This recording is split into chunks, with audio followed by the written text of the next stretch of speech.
Hi all, yeah, just a quick video on the handbrake cable. So basically one of my cables is snapped.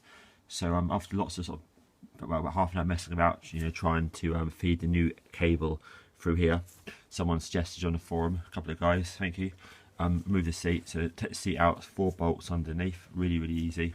Then once it's out, you then get access to here, to this hole here. Now, you probably can't see in there, but once you've removed this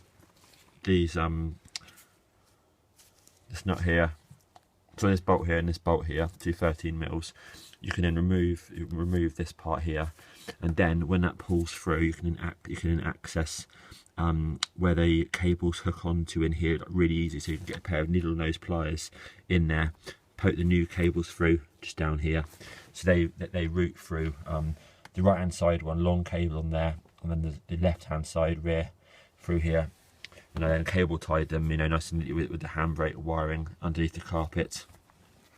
And then of course they just poke through there, and then you can basically just get some pliers onto here, and then you can pull them and then hook them into the sort of the clasp aspect here.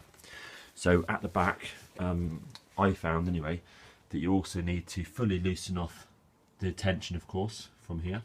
So you put that bolt, so that nut's in all the way, as you can see, to that way, and that nut again all the way in, and that gives you the max amount of slack on the cable. So do both sides like that, and then and then really you can just pull it through. So that's nice and easy. So thank you guys for suggesting that on the forum. So now I've got this bit of old scabby old carpet to do something with, and that goes on top of there, and then the handbrake cover, and that should be good. Excellent, cheers.